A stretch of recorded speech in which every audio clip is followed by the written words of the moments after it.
Hi, I'm Amy Goulet, and this is my Assignment 7 reflection for my final project in the whole class. I feel that my final project met objectives because it was a student-centered project. It promoted creativity and it was engaging.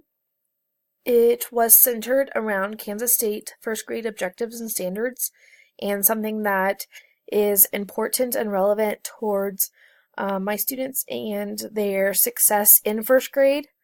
And then I feel that I implemented TPAC and ISTE pretty well. Overall, this project and the process of it was very positive. I enjoyed the scaffolding process of it, and I felt that it was very productive because I appreciated and enjoyed the fact that I knew what the end goal was, and all of the assignments that we were working on throughout this course, it all led to the final project in the end, so there was a lot of purpose behind it, which I appreciated.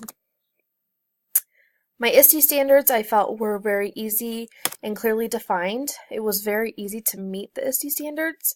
As I created my project and certain activities to go along with it, I'd go back and read the ISTE standards and I think, oh wow, that was so easy to meet that. I feel when you are in that technological state of mind, it's a very simple task to do.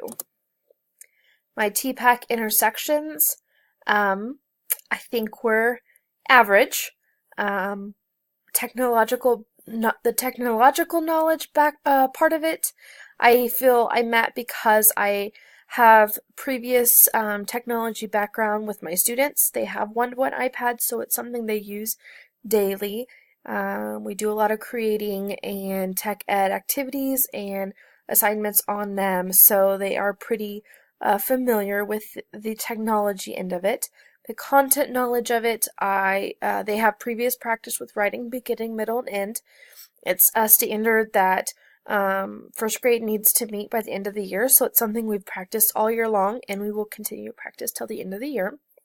And then the pedagogical knowledge, I feel like the project was purposeful, knowledgeable, and well planned. There was definitely purpose behind it, and students should have knowledge behind it.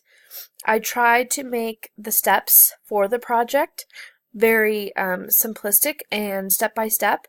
I struggled a little bit with that because for this course, I felt like some of the steps maybe needed to be a little bit more in depth, but I just continued to refer back to the instructions of the assignment and referring to the part where she said to make sure that the project reflected and was purposeful for our everyday reality, our career, our teaching, whatever it is, our lifestyle, whatever we are in this point of our life.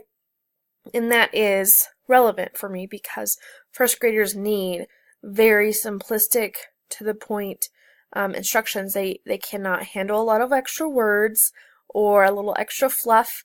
They ask way too many questions and get way too confused or frustrated, especially if they're on that borderline of still trying to figure out how to read. So just very point blank, this is what you need to do, done, is what I really needed to stick with. My big idea takeaway was the backwards learning theory is a lot of fun. It's engaging, it's more productive, it makes me understand the why a lot better.